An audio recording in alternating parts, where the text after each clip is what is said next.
Morning to all of you. Solid state में हम calculate कर रहे हैं पैकिंग एफिशिएंसी, और आपको पता है कि जो पैकिंग एफिशिएंसी है उसका सूत्र आपको पता है कि V occupied by V cell into 100।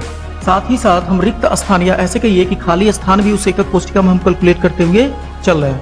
आपने दो प्रकार की एकक कोष्ठिकाओं का मतलब आपने पैकिंग एफिशिएंसी कैलकुलेट किया, जिसमें सबसे पहला था सरल घनी एकक कोष्ठिका जिसकी पैकिंग एफिशिएंसी आपको मिली थी 52.4%।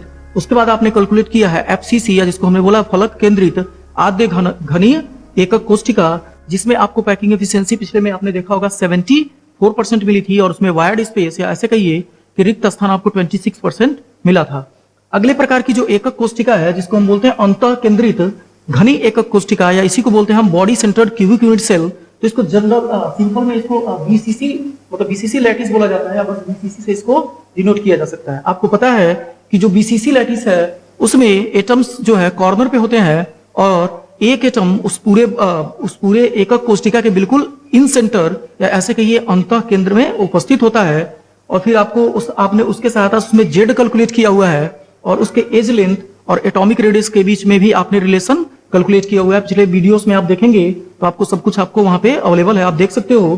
तो आपको पता है कि जो BCC लैटिस है या जो अंतः केंद्रित घनी एकक कोष्ठिका है उसमें Z इक्वल टू होता है 2, और आपने रिलेशन जो निकाला है उसमें आपको मिला 4R इक्वल्स टू A√3। तो 4R इक्वल्स टू A√3 से मैंने A की वैल्यू यहाँ पे कैलकुलेट की हुई है, तो 4R बाई क्या मिलेगा आपको √3। आगे इसको यूज करेंगे, इसलिए मैं हमेशा क्या कर रहा हूँ A की वैल्यू निकाल रहा हूँ इन टर्म्स ऑफ R, मतलब A की वैल्यू R के टर्म में हम क्या कर रहे हैं कैलकुलेट कर रहे हैं। अच्छा, आपको पता है जो पैकिंग फ्रैक्शन या जो पैकिंग एफिशिएंसी है वो होती है V occupied by V cell into 100। और आपको पता है कि V ऑक्युपाइड कैसे निकालते हैं, हम पिछले लेक्चर में भी आपको बताया जा चुका है। तो Z into 4/3 pi R cube by V cell आपको पता है उस एकक कोष्ठिका घनी है, तो घन का आयतन क्या मिलेगा आपको भुजा की घात 3, या जिसको हम लिख रहे हैं A⁻3। अच्छा, आपको पता है कि Z, तो BCC में Z इक्वल टू कितना होता है 2, तो यहाँ पे 2 रख दीजिए। 4/3 pi R cube 4/3 pi R cube और A क्यूब, यहाँ से मैंने क्या किया A कैलकुलेट किया है, तो A की वैल्यू आपको मिली है 4R/√3, तो 4R/√3 का होल क्यूब। अच्छा, यहाँ पे पैकिंग एफिशिएंसी आप देख सकते हो F इक्वल टू, इसको मैंने ऐसे लिख दिया है, और आपको पता है कि 4R/√3 का होल क्यूब आपको करना है, तो आप एक एक का कर सकते हो, 4 का क्यूब इंटू R का क्यूब बाई √3 इंटू √3, क्योंकि √3 रेज़ टू द पावर 3 का मतलब यह है √3 इंटू √3 इंटू √3 उसका 3 बार क्या करोगे गुणा करोगे। अच्छा, आगे फिर कैलकुलेशन देखते हैं हम। आपको यहां से मिलेगा जो पैकिंग एफिशिएंसी आपका जो आएगा वो आएगा 4 इंटू 2 8 पाई। अच्छा, यहाँ पे R क्यूब से R क्यूब क्या हो सकता है, कैंसिल हो सकता है, तो यहाँ पे आप क्या कर सकते हो कैंसिल कर सकते हो। तो आपको मिलेगा 2 into 4 8 pi by 3 divisible by, यहाँ से आपको मिलेगा 4 raise to the power 3 divisible by आपको पता है कि √3 इंटू √3 कितना हो जाएगा 3, और बाकी बचा √3। तो इसको आपको पता है कि A/B/C/D, आप उस वाले रूल से आप इसको सीधे लिख सकते हो। PF equal to packing fraction है, पैकिंग एफिशिएंसी इक्वल टू 100 से मल्टीप्लाई भी आपको करना है। आप लिख सकते हो 8 इंटू पाई की वैल्यू रख लीजिए 3.14, और यहाँ जो नीचे वाली चीज है उसका गुणा ऊपर हो जाएगा, तो 3 इंटू √3 की वैल्यू रख लीजिए 1.732। √3 की जो वैल्यू होती है याद रखेंगे, ये √3 इक्वल टू होता है 1.732, इसको हम यूज कर ले रहे हैं यहाँ पे।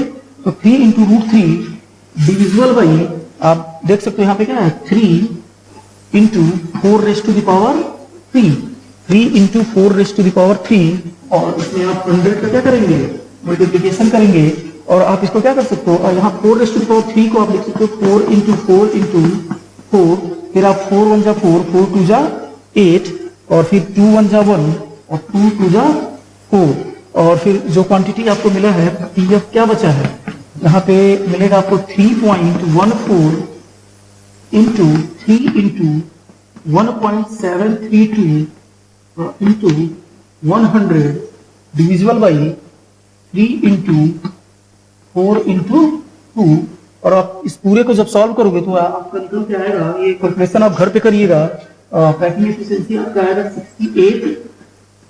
68%। ये कैलकुलेट करिएगा आप लोग, ठीक है, कुछ करना नहीं है, बस मल्टीप्लाई करना और क्या करना है इसको सॉल्व करना है। तो आप इसको जब कैलकुलेट करेंगे तो जो BCC क्यूबिक यूनिट सेल है उसकी जो पैकिंग एफिशिएंसी आती है 68% आती है, इसमें कितना रिक्त स्थान होगा या कितना वाइड स्पेस है, वो भी आप क्या कर सकते हो, कैलकुलेट कर सकते हो।